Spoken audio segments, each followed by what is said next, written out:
The lunchtime news now on BBC One with Anna Foster. This lunchtime, anger from families of the victims of the South Korea plane crash. Relatives tell the BBC of their frustration as investigators continue to search the wreckage in which 179 people died at Muan International Airport on Sunday. We'll be live in South Korea with the latest. Also on the programme, tributes are paid to the former US President and Nobel Peace Prize winner Jimmy Carter, who's died at the age of 100. You know, Jimmy Carter stands as a model of what it means to live a life of meaning and purpose, a life of principle, faith, and humility. 5 people are charged in connection with the death of One Direction singer Liam Payne in Argentina. Tougher rules on household waste incinerators in England are announced over concerns about the impact of burning rubbish. And a once-in-a-lifetime event, a rare star is about to become visible to the naked eye for the first time in 80 years.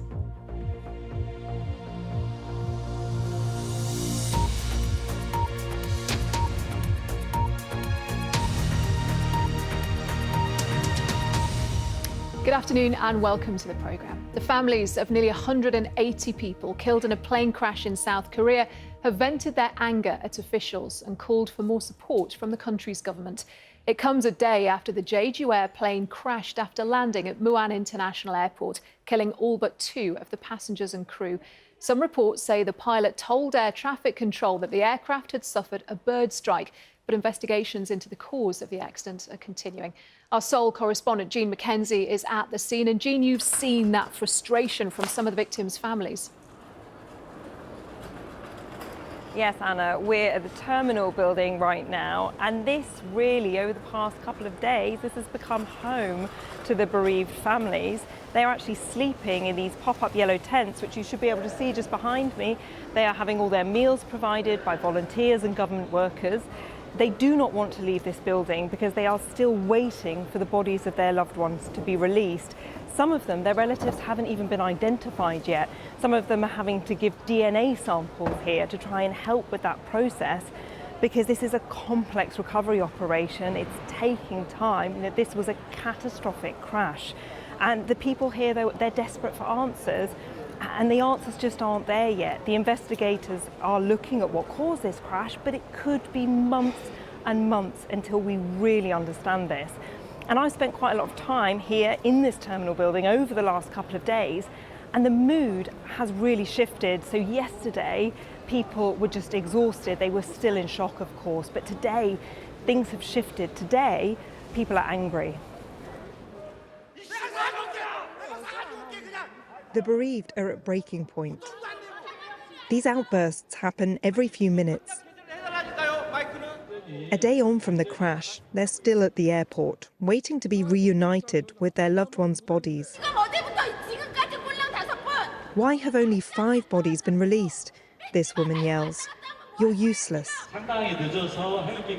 A police official spares her no details.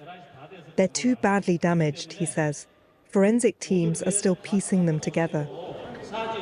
It's disturbing to hear. And for Shin Yu-ho, it's even worse.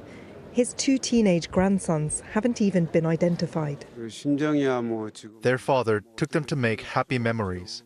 I've been sitting here all day, hoping for news. I'm so frustrated. The plane was carrying Koreans back from their Christmas holidays in Thailand when it landed at speed without its wheels down. As it crashed, every passenger was killed. Investigators are now trying to work out why the landing gear seemed to fail, but the black box is damaged. It'll take time to decipher. So today, the attention has turned to what happened on the runway. When the plane made its emergency landing, it was still intact, but because it couldn't stop, it then overshot the runway here, and we now know that it hit this concrete and orange structure that has been raised up on this grassy mound. This is a guidance system that is supposed to help planes land, but this is the point at which the plane exploded into this fireball and fractured into many pieces. And aviation experts are now questioning why this was positioned in this way, so raised up and so close to the end of the runway. The acting president has ordered an investigation of the country's entire aviation industry. A nearby sports hall has been turned into a memorial space, but many of the families aren't ready to remember. Still glued to their airport seats, without answers, they don't know who to blame. The only place they can direct their anger is at the forensic teams, who are still searching, yet to complete their grueling, unenviable task. Jean Mackenzie, BBC News, Muan Airport. Friends and colleagues are remembering the former US President Jimmy Carter, who's died at the age of 100. He was elected in 1976, achieving diplomatic success in the Middle East, but was hampered at home by a failing economy. He later forged a career as an international statesman and won the Nobel Peace Prize for helping to eradicate diseases in some of the poorest parts of the world. From Washington, D.C., here's our correspondent, Rowan Bridge. At the White House, the American flag flew at half-mast, while the Empire State Building was lit up in red, white and blue to mark Jimmy Carter's death. He was the peanut farmer from Georgia who rose to the highest office in the land. Born 100 years ago in the Deep South, he gave up a promising naval career to take over the family farm. That made him wealthy and was his springboard into politics. Jimmy Carter lived a life measured not by words but by his deeds. Just look at his life's work. He worked to eradicate disease not just at home but around the world. He forged peace, advanced civil rights, human rights, promoted free and fair elections around the world. He won election as governor of his home state and from there took a run at the White House. Elected in the wake of the Watergate political scandal, he promised always to be honest. As a candidate and as a president, I'll never tell a lie. He brought a more informal tone to the office, always Jimmy and not James. He walked in his inaugural parade rather than being driven.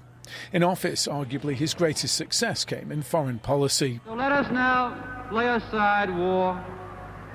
Let us now reward all the children of Abraham who hunger for a comprehensive peace in the Middle East. Shaking hands with Egyptian President Anwar Sadat and his Israeli counterpart Menachem Begin, he secured the Camp David Accords. To this day, the most successful peacemaking moment America's secured in the Middle East.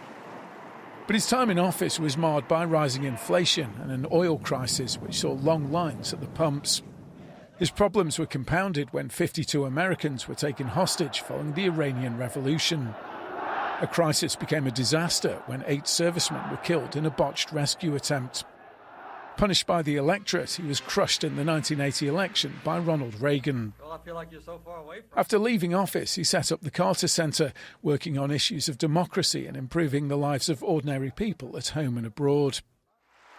And more than 20 years after leaving office, he won the Nobel Peace Prize for his post-presidential work.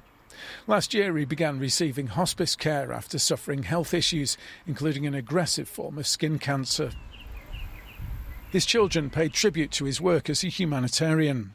In a statement, his son, Chip Carter, said, "My father was a hero, not only to me, but to everyone who believes in peace, human rights and unselfish love."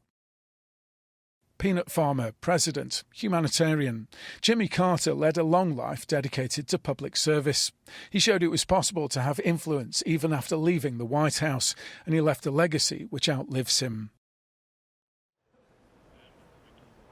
Well, there has been, as you would expect, a huge political reaction to the news of Jimmy Carter's death, with every living US president issuing a statement and praising their predecessor for his work. Donald Trump said the challenges Jimmy faced as president came at a pivotal time for our country, and he did everything in his power to improve the lives of all Americans. For that, we all owe him a debt of gratitude. Barack Obama paid tribute to the remarkable man that he and his family knew. Writing on X, he said, "President Carter taught all of us what it means to live a life of grace, dignity, justice and service." And here in the UK, the Prime Minister, Sir Keir Starmer, said that President Carter was motivated by his strong faith and values. He said he redefined the post-presidency with a remarkable commitment to social justice and human rights at home and abroad. And King Charles also remembered Jimmy Carter and a visit he made to the UK more than 40 years ago.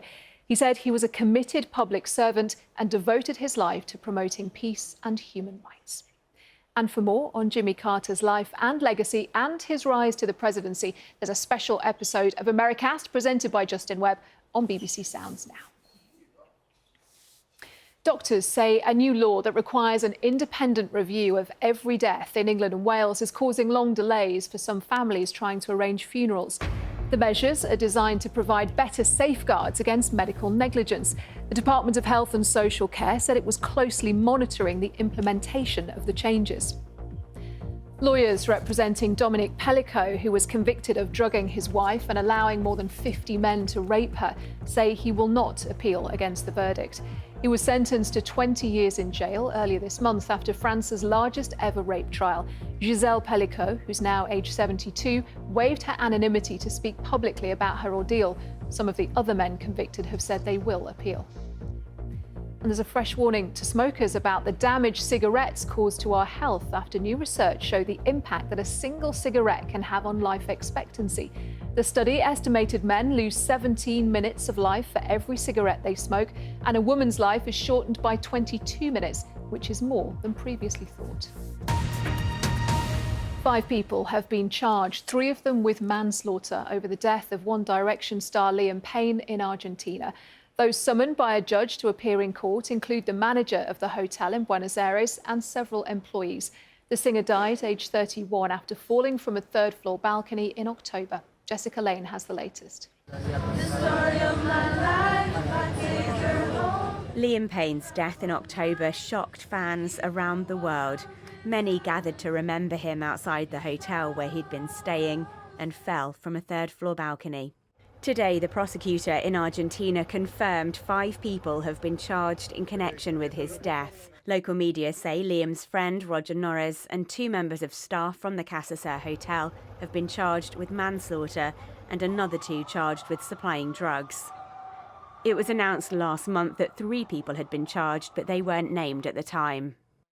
An autopsy confirmed the 31-year-old suffered internal and external bleeding and multiple traumatic injuries. Police found alcohol, a phone and medication in his room, along with destroyed objects and furniture. Authorities have examined hours of CCTV footage and spoken to hotel staff, medical professionals and friends. Liam Payne found worldwide fame in One Direction, later had a son with Girls Aloud, but in recent years he's spoken about the pressures he faced at such a young age. The problem he had in the band, and I don't believe whining or moaning, oh, God, look at my life, whatever. But it feels to me like when we were in the band, the best way to secure us, because of how big it got, was just lock us in our rooms. And a mini bar. So at a certain point, I thought, well, I'm going to have a party for one. That just seemed to carry on throughout many years of my life. Celebrities gathered with his friends and family earlier this month at his funeral. Police in Argentina, the investigation into how he died continues. Jessica Lane, BBC News. Now is noon. Tell the BBC of their anger and frustration as investigators continue to siege of the plane crash in South Korea, which killed 179 people. And a once-in-a-lifetime event, a rare star is about to become visible to the naked eye for the first time in 80 years. New waste incinerators in England are going to be restricted after research revealed that they've become the dirtiest way to generate power. Just under half of all rubbish is currently burned to make electricity, but ministers say new incinerators will now only be approved if they address local concerns about the environment and cut the amount of waste that goes to landfill. Our environment correspondent Matt McGrath has more. In towns like Runcorn in Cheshire, energy from waste incinerators have become the major means of dealing with rubbish over the past decade, as local authorities have sought a cheaper alternative to landfill. But this boom in burning bin bags has come at a cost, as being close to these giant furnaces. Mandy Royal Street stands in the shadow incinerator in Runcorn, the biggest burner in the UK. Look how thick it is, where it's blowing straight at our houses and we're breathing all that in. I've lived here since '98, and then in 2015 they decided to put the incinerator in my front garden. Well, it felt like my front garden. And ever since, it's just been a nightmare. We've been inundated with flies, rats, smell, noise. It's just been horrendous. Who's going to buy my house down here? I can't afford to move my business and sell the house, so I'm sort of stuck. It's ugly and looks like a prison. It stinks, it's noisy. I'm just stuck in this little corner with a big monster staring at me. As well as the impact on communities, a recent BBC investigation showed that burning rubbish has the same effect on the climate as burning coal, thanks to all the oil-based plastic that now goes up in flames. Ministers are concerned over the scale of waste burning, as well as stalled recycling rates. So the government is now setting out tougher standards for new incinerators. Not only will developers have to show that a new plant will reduce the amount of rubbish going to landfill, they'll also have to present plans to capture the heat generated from the flames and the carbon emitted from the flue. Campaigners against incinerators have cautiously welcomed the plan, saying the new regulations and greater efforts to reuse existing materials could end the need for new incinerators. Everything that could be recycled should be recycled. Everything that could be composted should be composted. And this removes material from existing incinerators, thereby undermining the rationale for any new waste incineration capacity. The government insists the new restrictions aren't a ban, but ministers also recognise that the UK's need for incineration could now be reaching its limit. Matt McGrath, BBC News. The Culture Secretary is urging streaming platforms like YouTube to prioritise high-quality children's content. Lisa Nandy warned that young people are less likely to see programmes which are educational or support emotional and mental well-being when they watch online rather than traditional television. YouTube said its content allows young people to learn, grow and explore. Gatwick Airport says its operations are returning to normal after fog caused disruption for thousands of travellers over the weekend. Dozens of flights were cancelled or delayed over the last 4 days, but a spokesman said restrictions have now been lifted. Passengers are being urged to check their flight status, though, before travelling today. And the world's #1 chess player has agreed to return to a major competition after the sport's governing body relaxed its dress code. Magnus Carlsen quit the World Rapid and Blitz Chess Championships in New York on Friday, where he was defending his title after being told he couldn't carry on playing while wearing jeans. Now, astronomers are awaiting a rare celestial event which only happens around once every 80 years. A star which you can't normally see with the naked eye is expected to suddenly become much brighter and visible in the night sky. Our science editor Rebecca Morell reports from the Dark Skies Park in South Wales. In Banai Brecainog, also known as the Brecon Beacons, astronomers are scanning the skies. They're eagerly awaiting a once-in-a-lifetime event to see a celestial explosion, revealing a star that's normally too faint for us to see. So I've got the telescope pointed at Corona Borealis, and that's the constellation that this star is in. The star she's looking for is called T Corona Borealis, or T Corb for short. T Corb is dim. T Corb is dim at the minute, so it's about magnitude 10 normally, and that is well below what you can see with the naked eye. But that could all be about to change. Every 80 years or so, T Corb is predicted to light up the sky, but not for long. It's only going to be visible to the naked eye for a couple of days. Of course, if you've got a small pair of binoculars or a small telescope, you'll be able to see it for a little bit longer because you've got that magnifying tool. But I do think that its short stint in the sky makes it really special. T Corb is actually two stars orbiting around each other. A small white dwarf, which is a dead star, and a much larger red giant. The white dwarf has an immense gravitational pull, and it's consistently dragging material away from the red giant. Over time, this material builds up until it explodes, releasing a huge amount of energy. And this makes T Corb briefly appear much brighter in the night sky. The last time this happened was in 1946, when Michael Woodman was 15. The Newport schoolboy had stayed up late waiting for his dad to come home. So I looked out of my bedroom window, and there, in the ring of the Corona Borealis, second star down, was bright, very bright. I thought, well, I've never seen that like that before. Following morning, I thought, well, I'll get in touch with the Astronomer Royal. The Astronomer Royal wrote back and told him, remarkably, that he was the first person in the UK to have seen this. The star spotter became a star himself for a while, with a flurry of media interest and an interview on BBC Radio. It did give me some notoriety, that's the word. And they used to say in school, he's the chap who saw the star.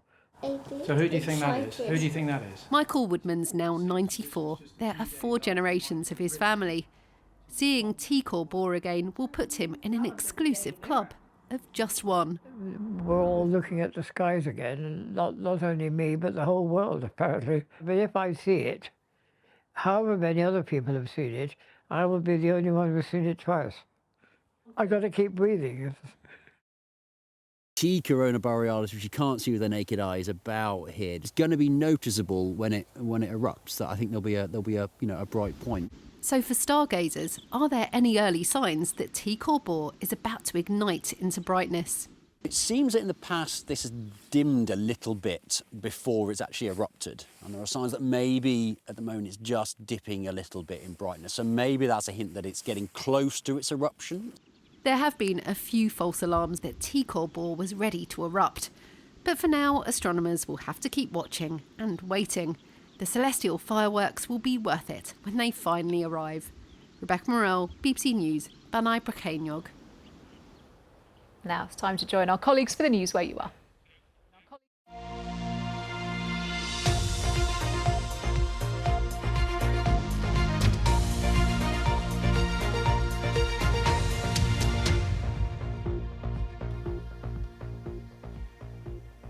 Good afternoon and welcome to BBC London. I'm Laxmi Gopal. With just one day left of 2024, thousands of people will soon head to the capital for the New Year's Eve firework display. But this year there's a warning of high winds, and the mayor's also told Londoners to beware of scammers selling fake tickets. So how are preparations going? Matt Graveling has been to the Royal Docks to find out. Possibly the most famous bongs and bangs in the world. But before the capital counts down, there have been months of preparation to get 10,000 fireworks onto 3 barges floating on the Thames. Well, this is the barge that's going to be moored in front of the London Eye. I'm joined by Daryl Fleming, the man in charge of the whole thing.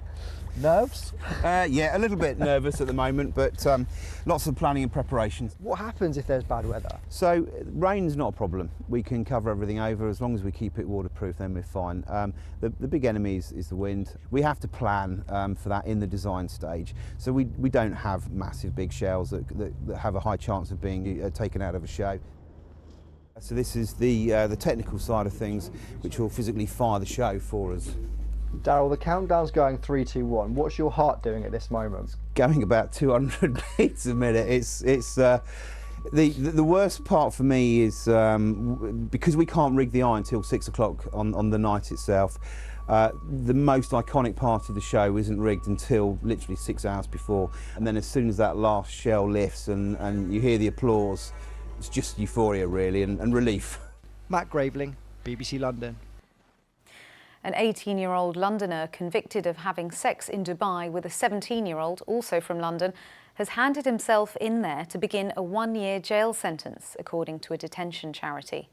Marcus Fakana from Tottenham began the romance while both were on holiday with their families in Dubai, where sex with someone under 18 is illegal.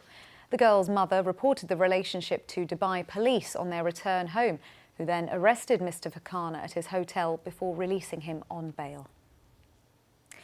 Surrey police are cracking down on drink and drug driving over the festive period. The force says it stopped thousands of vehicles at temporary check sites to inform drivers about the risks and, where necessary, to do on-site testing. Jessica Ure reports. It's 9:15 in the morning and these officers have just received their first tip-off for drink driving. It's a report that's come in for a female that's left a pub, I think allegedly been drinking all night and has left in her vehicle. Throughout December, Surrey police are running Operation Limit, intercepting vehicles and educating the public on the legal limits for driving. We do get quite a lot of reports from people, which is good for us because we can't be everywhere all the time. We catch up to the driver, who is known to the police. but on testing, she isn't over the limit. Whilst we're looking to educate about drink and drug driving, there are a lot of other offences that we pick up whilst doing these check sites. Random stops are made both to educate and, in some instances, breathalyse. And one deep breath until I say stop. Blow, blow, blow, blow, blow, blow, blow, blow, blow, blow, blow. That's it. 30, right. Legal limit's 35. Yes. Because as much as you've passed, you are that close to that limit. He was under the limit, but only by about 5. And he then went on to say that he finished drinking about 10 o'clock last night. But it just shows that we're now 11:15, and he was that close to the limit that he could well have been arrested. So far, 60% of arrests made this December have been for drug driving. The decision to get behind the wheel could have a lifelong impact. Jessica Yore, BBC London. Time for your weather now. Here's Corsa. Hello there. Some unsettled weather on the way over the next couple of days, but for the time being, it's largely dry still this afternoon with some bright or sunny spells, some cloud around and temperatures reaching around 8 to 10 Celsius this afternoon. Now for this evening, the cloud continues to thicken. There may be the odd spot of rain, 1 or 2 clear spells. The winds continue to strengthen too, but temperatures holding up at around 7 to 9 Celsius. Now during the day tomorrow, it should be largely cloudy but dry. Dry too for the most part up until midnight, maybe the odd spot of rain. But for New Year's Day, it becomes wet and windy, with a Met Office yellow weather warning for the wind already in force. Your next bulletin here is at 6:20 this evening. That's it from me, though. Have a very happy new year when it comes. And now it's time to return to Anna with the rest of your lunchtime news. Goodbye.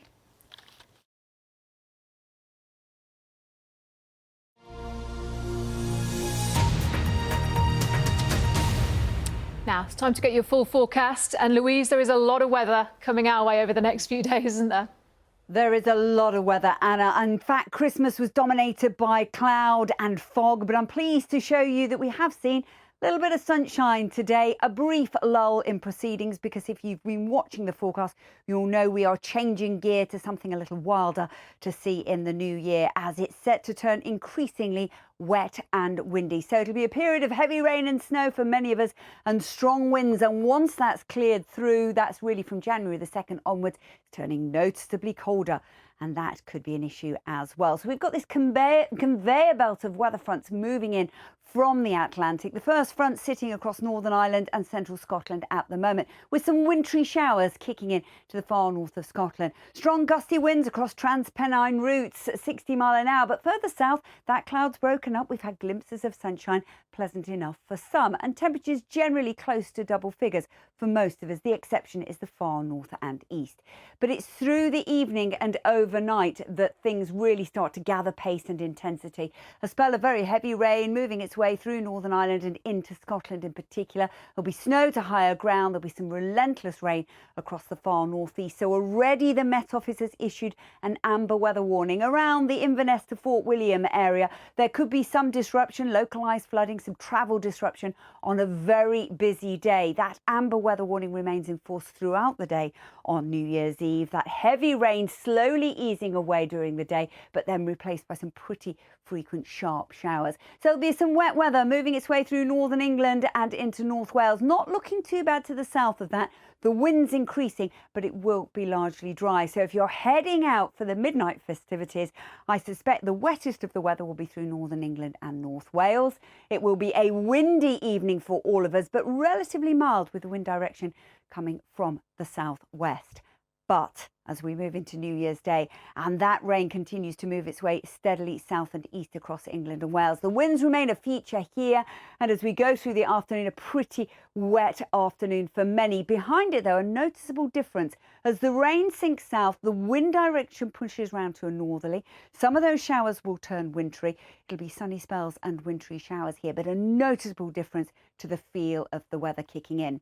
40 to 60 mile an hour gusts of winds accompanying that rain. Here it will stay mild at 11 degrees. And then as we move out of Wednesday into Thursday and Friday, we are likely to see the weather quietening down.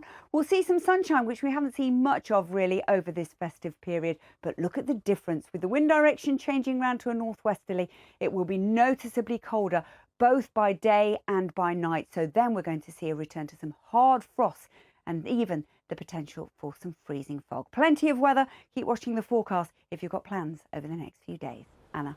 Will do. Thank you, Louise. And that is all from today's BBC News at 1. Enjoy your afternoon. Goodbye.